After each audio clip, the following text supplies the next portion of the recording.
Hello and welcome. I'm Thomas Porteous and you're watching NewsX World. Let's take a look at some of the top stories. US President Trump says he's not talking to Iran and insists he's not offering Iran anything amid tensions over nuclear strikes. His comments dismiss speculation about the behind-the-scenes diplomacy with Tehran.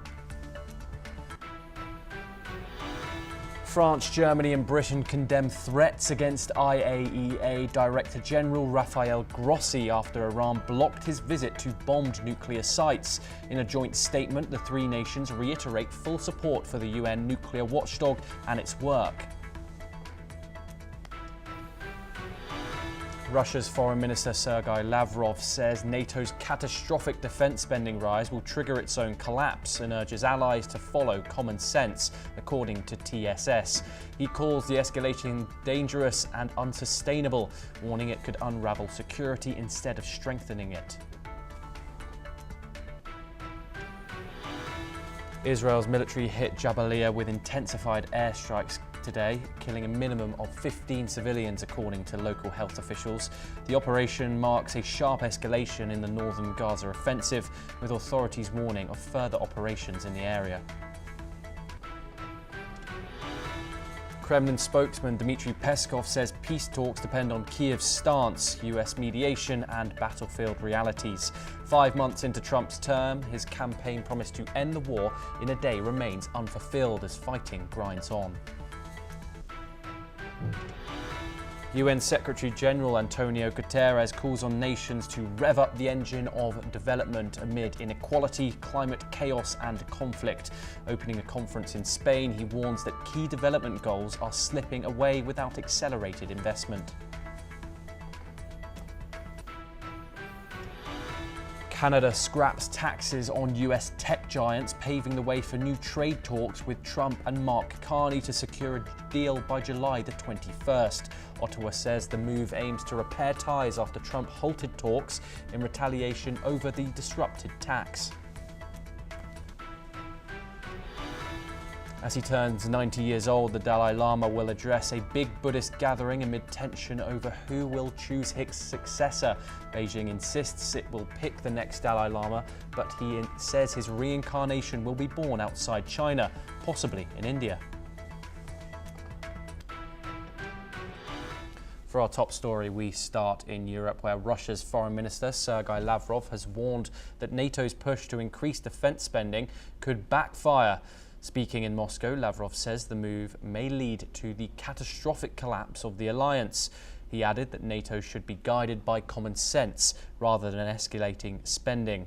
NATO leaders recently agreed to raise defence spending to 5% of GDP over the next decade, a target driven by US President Donald Trump's demands for increased burden sharing. Meanwhile, Russia says it plans to cut military spending next year, despite a current defence budget that makes up 6.3% of GDP, its highest since the Cold War. Lavrov's comments came in response to Polish Foreign Minister Radoslaw Sikorski, who warned an arms race could trigger Putin's fall. Russia continues to dismiss claims that it would attack a NATO member, but the tensions reflect deep divisions over security and spending priorities across Europe.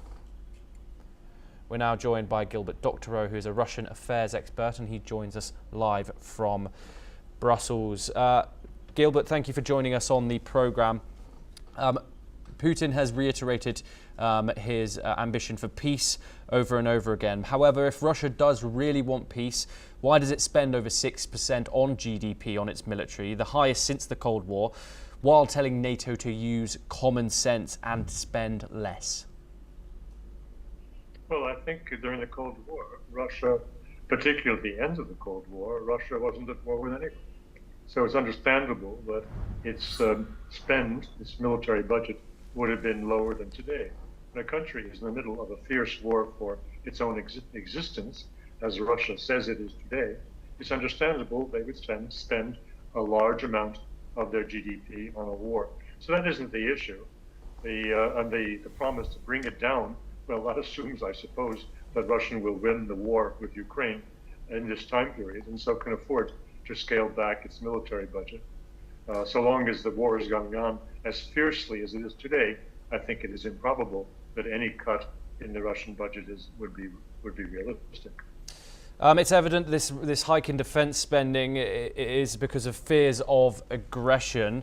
And how can Moscow dismiss these fears when much of the international community claims that Russia has invaded or intervened in countries like Georgia and also regions of Crimea and Ukraine, all of which used to be in Moscow's sphere? What are your thoughts on that, Gilbert?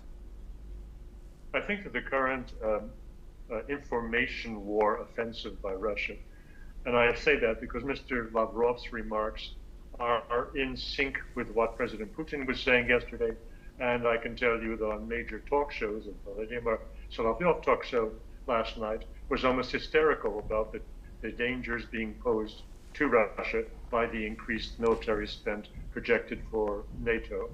The Russians are engaging in an information war, or you can call it propaganda, which is the old word we use for this sort of thing. And that's a mistake because they are very poor at propaganda. They don't do it very well, not nearly as well as the United States and the West does. So they're talking themselves blue, but I don't think they will have any real impact on what's going on in Europe, which is faced with its own internal contradictions and really does not react to anything that Moscow says. If the agreed upon increase in spending in Europe, in NATO, last week was an empty exercise, and anybody who seriously looks at it knows that. The European countries cannot raise their military budgets, and that includes Germany, where the government will fall if Mr. Merz proceeds with his ambitious plans to introduce a draft, which is what his defense minister was calling for a week ago. Therefore, the threat coming from Europe is by no means as real as the Russians are now pretending it is. And it would be better if they just shut up. Okay. Lavrov calls NATO's collapse possibly catastrophic. One of the reasons why this conflict started was of Ukraine's the possibility that it would join the North Atlantic Treaty Organization. Is that a threat, or does Moscow actively hope for NATO to fall apart? Well, of course it hopes that it will fall apart. There was a pretty peculiar choice of words by Lavrov, catastrophic. Catastrophic for whom? Certainly not for the Russians. And it is a hyperbolic statement. It's an exaggerated statement. In the worst case scenario, NATO will not collapse catastrophically. It will downsize. It will break up into pieces that become part of the European Union's defense. But the different forces and equipment that NATO now has will not disappear. They will be integrated or reintegrated in the European defense in the worst case scenario. So Mr. Lavrov's choice of words was very peculiar. Yes, indeed. He also claimed that Russia will cut its military spending down from the 6.3% it's currently at. Why should anyone believe Russia's claim while spending the next year while still fighting this costly war in Ukraine? Well, as I said a moment ago, the hidden assumption of that statement that was made by President Putin and is repeated by his foreign minister, the hidden assumption is that the war will end because Russia will win, because Ukraine will capitulate. Now, that is the assumption. He isn't saying that. But if it is true, and if that happens, then of course Russia will scale back its military expenditures. If it does not happen and the war goes on, then of course Russia will continue to spend at its present level, if not even more. Gilbert Doctorow, thank you very much for joining us on the programme and for your insight. We now move on where US President Donald Trump has announced that he does not plan to extend the 90-day pause on additional global tariffs beyond July the 9th. This comes as India's trade delegation extends its stay in Washington, pushing for a final agreement before the deadline. Indian and US officials have extended their in-person trade talks by a day, raising hopes for an interim deal. India seeks a full exemption from the additional 26% tariff that the US announced in April, while the baseline 10% tariff remains in effect. The Trump administration has set a target of securing 90 trade deals in 90 days, but Trump admitted it's impossible to negotiate with all 200 countries. India continues to resist key US demands, including opening its agricultural market to genetically modified crops, a move India rejects to protect farmers. India also demands that any agreement address both market access and reciprocal tariffs. Trump recently said a very big deal with India is likely very soon. For India, the focus remains on protecting sensitive sectors while gaining better access to the US market. For the US, the priority is to narrow trade deficits, boost exports and strengthen strategic ties, especially as trade tensions with China continue. Earlier, India sought zero duty access for products like textiles, pharmaceuticals and auto parts. However, US negotiators have made it clear that zero tariffs are not immediate, and India also seeks guarantees against future tariffs once a deal is signed. The trade talks continue as both sides work to find common ground before the July the 9th deadline. Now we turn to the Indo-Pacific, where tensions between China and Taiwan have flared again. China is strongly denying accusations that its diplomats tried to target Taiwan's vice president during an official visit to Europe. The controversy erupted after Taiwan's Mainland Affairs Council said Vice President Xi by Kim's motorcade was followed and monitored in the Czech Republic earlier this year in what Taipei call a plot to ram her vehicle. Czech military intelligence backed that claim, saying diplomats from the Chinese embassy in Prague were involved, gathering information about Hsiao's schedule and trailing her car during the March 2024 visit. China's foreign ministry brushed off the allegations, insisting its diplomats abide by local laws. Spokeswoman Mao Ning dismissed Hsiao's title, stating Taiwan has no so-called vice president, reinforcing Beijing's stance that Taiwan is part of China. She also accused Taiwan of Democratic Progressive Party of spreading falsehoods to push for independence and strain China's international relations. Listen in to the Foreign Ministry spokeswoman Mao Ning and what she said. 台湾是中国的一部分，没有什么副总统。中国外交人员一贯遵守驻在国的法律法规。那么，民进党当局无论如何变换花样，搞以外谋独，企图挑拨中国和建交国的关系，都掩盖不了当他们的险恶图谋也是不会得逞的。 The incident comes amid growing tensions in the Taiwan Strait, where Beijing continues to escalate military pressure, sending jet fighters and warships near the self-governed island. With Europe caught in the middle of this diplomatic standoff, the Czech Republic's role in hosting Taiwan's leadership may draw further response from Beijing. We now move on once again. China's foreign ministry has announced its readiness to continue working with India to maintain communication on border issues. The ministry confirmed that both countries have established diplomatic and military communication channels at multiple levels. They emphasised ongoing talks focused on demarcation, border control and related matters to ensure stability along the border. This development comes amid efforts to ease tensions and strengthen dialogue between the two neighbours. Meanwhile, Pakistan and China are planning to form a new regional bloc to replace SAARC, where India has played a prominent role. According to Pakistan's The Express Tribune, discussions between Islamabad and Beijing on this new alliance are at an advanced stage. Bangladesh also joined a meeting held in Kunming in China on June the 19th to discuss this new bloc. The main aim is to invite other South Asian countries that were part of SAARC to join this new group. We stay in South Asia, where a week of torrential monsoon rains has killed at least 46 people across Pakistan. Authorities confirmed dozens more were injured as floods swept through Khyber Pakhtunkhwa, Punjab, Sindh and Balochistan.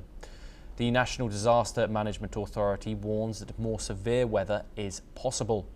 In one tragic incident, 13 members of a tourist family were swept away by floodwater in Swat. Only 4 survived. Rescuers have recovered 12 bodies while the search continues for the last missing person. Meteorologists say the above normal rainfall is expected this monsoon season. Officials have issued alerts to local agencies to take precautions. As rains continue, Pakistan remains on high alert for further flooding, and also landslides remain a risk. Now let's move over to the Middle East, where Israel has intensified its military offensive in Gaza with deadly airstrikes in the densely populated Jabalia area, killing at least 15 people in a single strike on a family home, while others remain trapped under the rubble, according to reports from the region. The escalation came just hours after Israel issued new evacuation orders for northern Gaza and parts of Gaza City, including Jabalia. Displaced Palestinians say they have nowhere safe to go, with even designated humanitarian zones like Al-Mawasi coming under attack. The Israeli military says the operations aim to destroy Hamas infrastructure, but medics report at least 23 Palestinians are killed across the enclave on the 29th of June alone, including women and children, according to these reports. The global landscape of development aid is facing a crisis as world leaders gather in Seville, Spain, for the 4th International Conference on Financing for Development. Over 50 heads of state, including French President Emmanuel Macron and UN Secretary General Antonio Guterres, are attending the event aimed at addressing pressing challenges in global development. However, there's a notable absence. The United States, a key pillar of international aid, is not participating. This absence has cast a shadow over the summit, highlighting a broader issue, the erosion of international funding for vital development programs. The US, along with other Western countries like Germany and the United Kingdom, have scaled back aid in favour of competing priorities, such as defence spending, at a time when global poverty, hunger and climate change are reaching critical levels. The conference is set to renew the 2015 framework for financing development and to reinforce the importance of multilateralism. Spanish Prime Minister Pedro Sanchez, hosting the event, called it a call to action for the international community to act boldly in the face of growing geopolitical challenges. We once again move over to the Indo-Pacific, where the Dalai Lama is preparing to address a major gathering of Buddhist religious figures ahead of his 90th birthday this week, with many hoping for clues about his successor. The Tibetan spiritual leader has long stated that his next incarnation will be born outside China and potentially in India. This is a direct challenge to Beijing, which asserts its right to choose the Dalai Lama's successor. Tibet's religious and political figures are eager for the Dalai Lama to clarify his succession plan, emphasizing its importance for the survival of Tibetan culture and religion. The Dalai Lama, who has lived in exile since fleeing Tibet in 1959, has already separated his spiritual role from political leadership, handing over the latter to a democratically elected government. In a sharp rebuke today, US President Donald Trump denied reports that his administration was engaging in talks or offering incentives to Iran, insisting he is not talking or giving anything to the Iranian capital. In a fiery post on Truth Social, Trump stated, quote, "Tell phony Democrat Senator Chris Coons that I am not offering Iran anything, unlike Obama, who paid them billions under the stupid JCPOA, which would now be expired." He also reiterated that the United States had totally obliterated Iran's nuclear sites following a series of strikes this month. The comments come amid heightened tensions between the two countries. Iranian Deputy Foreign Minister Majid Takht Ravanchi, in an interview, confirmed that the United States used intermediary signals to signal its willingness to resume nuclear negotiations. However, Ravanchi said Tehran demands the US rule out further military action as a precondition. Iran's leadership is reportedly awaiting the green light from Supreme Leader Ayatollah Khamenei to begin the talks, while Ravanchi claimed Iran's uranium enrichment is for peaceful purposes. He also admitted the country has been forced to rely on its own capabilities to deny access to international nuclear material. Meanwhile, Trump dismissed a CNN report claiming his administration had offered Iran up to $30 billion in economic incentives to develop a civilian nuclear energy program as fake and a hoax. These people are sick, he said, accusing the media of spreading misinformation to undermine his administration.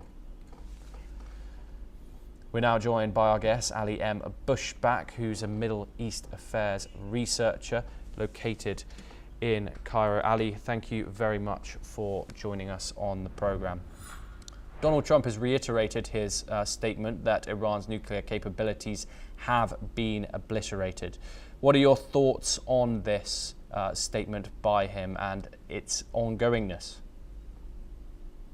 Thank you, Thomas, for having me again. The thing is, the nuclear program is still making a chaos and an issue inside Americans politicians, especially after the releasement of, after the Donald Trump he released that the Iran ability for nuclear and enriched for a nuclear weapon, it's completely destroyed after the American air strike on 23 of January. Of June. Despite that, the Supreme Leader of Iran, Ali Ayatollah Khamenei, confirmed and emphasized that the Iranian program, nuclear program, is not damaged and it's not impacted by American airstrike, which embarrassed him. And also he released a statement during the meeting with the NATO that he's going through the negotiation and talk table with Iran, but also the foreign minister of Iran, Arji, he didn't confirm that, and he's not showing the willingness of Iran to return to the negotiation table or the talk table after American airstrike and after giving the Israel the green light to hit Iran. So also still we have witnessed several of a gap between America and Iran with regard a nuclear weapon or enrichment of nuclear. Meanwhile, also Iran many times confirmed that their purpose for enrichment, it's a peaceful for generating a power. It's not only, it's not for creating a nuclear weapon. As well as Iran was a part of the international community or agency that IAEA. So after the Israelis airstrike in Iran, so they withdrew from it because they consider it's meaningless. Also, I guess the politician in Iran, they lost the trust of Donald Trump administration because they were in negotiation and they were in the mid of the discuss and talking about their enrichment and their nuclear weapon in, under the mediator of Oman. Ali, can I just pause you a second? Why do you think so many regional states have publicly condemned Iran's nuclear work, yet quietly fear the fallout of US or Israeli military strikes that could unleash wider chaos in the region?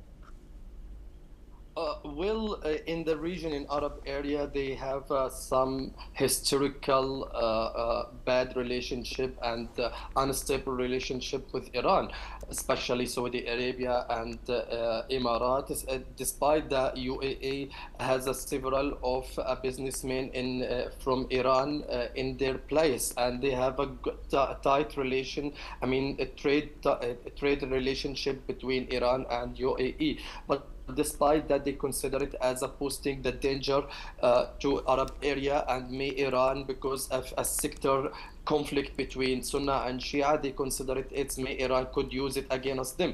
But meanwhile, also, this is not a first time, because when also Iraq was preparing for their nuclear project, also Israel hit them, and it was a chaos in the region. At the same time, also in Libya, and they are targeting and they assassinated Muammar al-Gaddafi because of his notion to hold or to have a nuclear weapon or a nuclear program. So it's about, yeah. If Iran truly wants to ease these tensions, which it says it does, why does it keep enriching uranium at levels so close to weapons grade while insisting it's still just for peaceful purposes? Well, I guess that having a new nuclear weapon for Iran, it's like to defend itself from Israel and from the regional enemy for them, especially as I mentioned that there is unstable relationship between Iran and Saudi Arabia, Egypt, as well as Emirat, also the Arab area. This is unstable relationship. The things is Iran insists it needs a weapon to defend itself first. Secondary, about the peaceful generation, usage of a nuclear weapon for Iran. I guess it's a right for any country to use a peaceful nuclear. But also Arab area, they are not fully trust Iran for their purpose with regard their nuclear weapon. So they consider it as posing the danger. And this is not only a regional issue, I guess it's a global issue. Any country, especially from the Middle East or Africa, has a willingness to have a nuclear weapon. So all the international community will not accept it. This is because of because of the Orientalism. That's what Edward Said, he mentioned that the Western, they put the Western people, they put the East people in position down them. So the thing is, because if you have a nuclear weapon and if you have a nuclear peaceful usage, that means you have a fully developed from your country, and which not accepted from other countries. The Iran fund proxies in the region. They also call the United States Big Satan. They call Israel Little Satan. This is why a lot of the Western community do not want Iran to have a nuclear weapon. They fear complete destabilization and the possibility of nuclear war in the Middle East. Why is it been hiding so much of its program for years and forcing the IAEA to chase down these undeclared sites?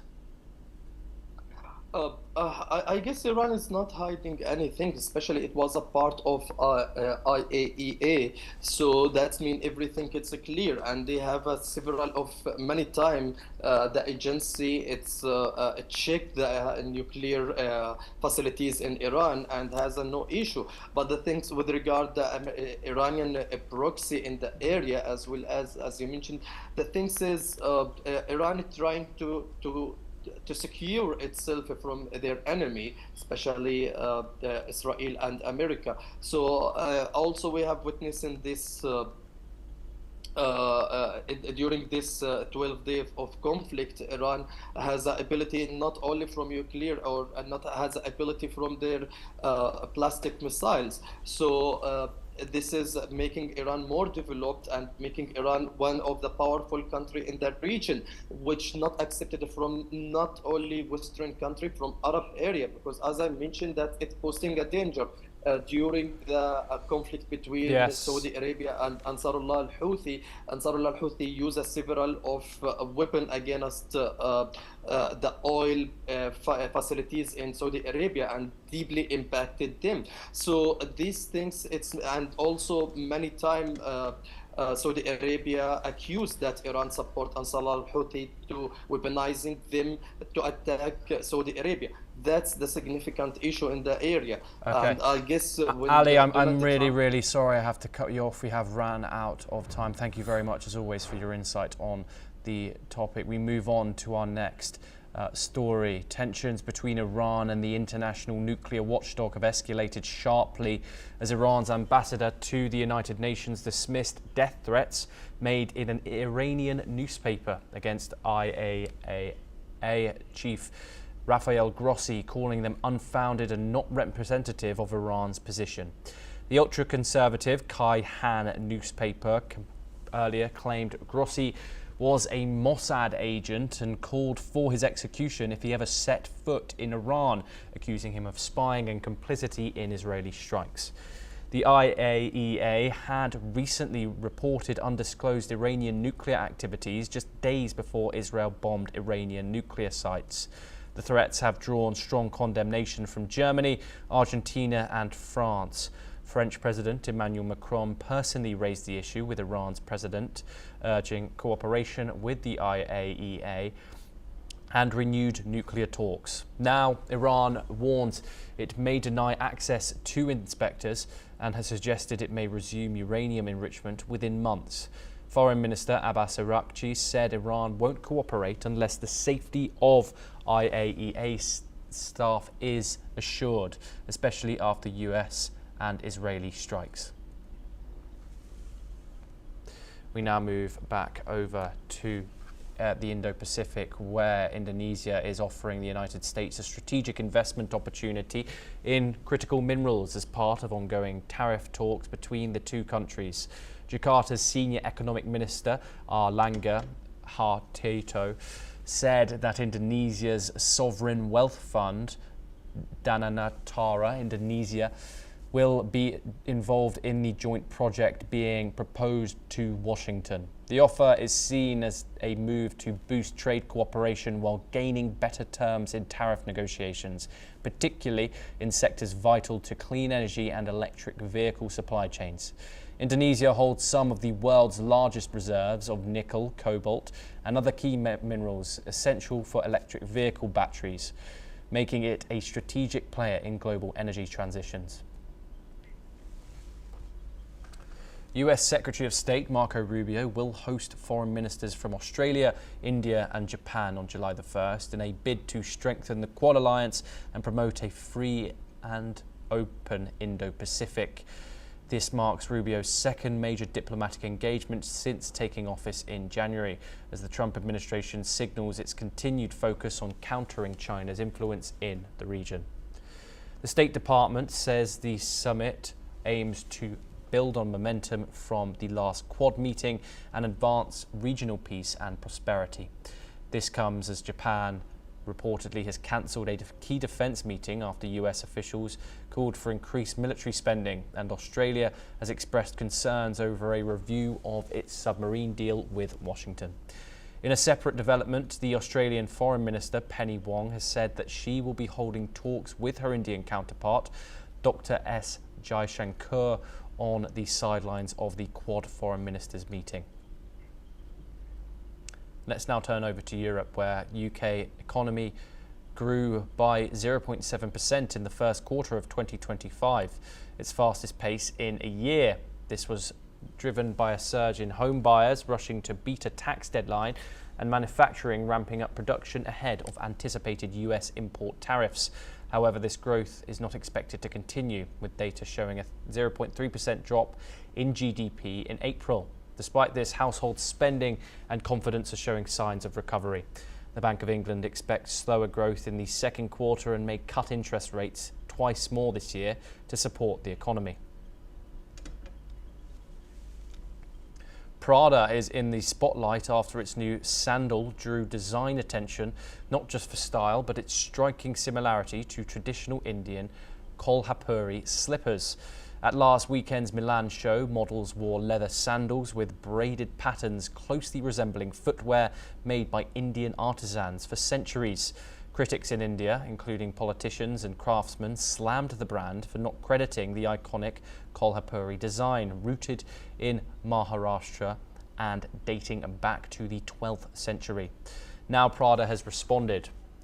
Lorenzo Bartelli, head of corporate social responsibility and to the Prada empire, sent a letter acknowledging the sandal's Indian inspiration. He admitted the design draws from traditional handcraft Indian footwear and promised open dialogue with local artisans for future collaboration. A Prada spokesman said the brand celebrates craftsmanship and heritage, adding the sandals are still in early development and might not be commercialized. While Prada's leather sandals retail for $800 or more, kolhapuris in India often sell as little as $12. Still, artisans are seeing a silver lining. Some feel seen, with their work reaching global fashion stages. One Kolhapur businessman said artisans were happy someone is recognizing their work, as Indian crafts inspire high-end brands like Bulgari and Prada. The question now is, will credit and benefit truly reach those behind the craft? Well, that's all we have time for. We will continue to bring you more international news updates. Thank you for joining us.